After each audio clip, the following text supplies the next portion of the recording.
መስከረም 4 ሩዝ 5 ኪሎ ገዝቷል። ወተት 1 ሊትር ገዝቷል። የልጅቷን ንግግር ለሰማ ሰው ከባሏ ጋር ተጣልታ ሳይሆን ገበያ ተልካ ወጥታ ምን ገዝተሻል ተብላ ሽንኩርት እንደዚህ እንደዚህ እያለች የምታስረዳ ነው የሚመስለው። ባለትዳር የሆናችሁ ማወቅ የሚገባችሁ ችግር ሲፈጠርባችሁ ወደ ሀቢባ ቤት መምጣት የለባችሁም ነው እያልኳችሁ ያለሁት። ይሄ ነገር ስላችሁ ከሀቢባ ጋር ችግር ኖሮብኝ አይደለም፣ ጠልቻትም አይደለም። ነገር ግን ትዳርን ሊያማክር የሚችለው በትዳር ላይ እውቀት ያለው ስለ ትዳር ማማከር የተማረ በእድሜውም ረጅም ጊዜ የወሰደ ሰው ነው ሊያማክራችሁ የሚገባው።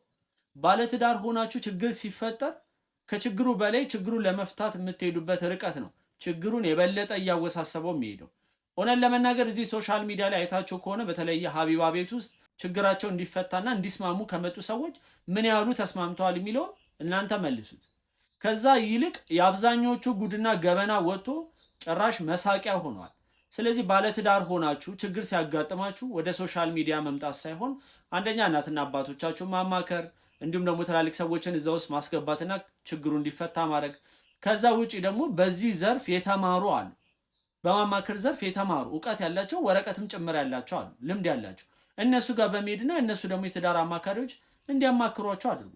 ከዛ በላይ ሲሆን ደግሞ የሃይማኖት አባቶች አሉ። በመጨረሻ ወደ ፍርድ ቤት ትሄዳላችሁ። ፍርድ ቤቱ ማስማማት ከቻለ ያስማማችኋል፣ ካልቻለ ደግሞ በትክክለኛው መልኩ የሚሻለውን ነገር ያደርግላችኋል። ከዛ ውጪ ግን እነዚህ ነገሮች ሁሉ ዘላችሁ መታችሁ ሀቢባ ቤት ስለመጣችሁ ምንም የሚፈጠር ነገር የለም።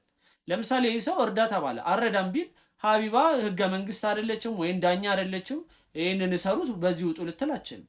ከአቅሟ በላይ ሲሆን ወደ ህግ ነው ሂጂ ልትላት የምችለው። ያኔ ገመናችሁ ግን አደባባይ ወጣ ማለት ነው።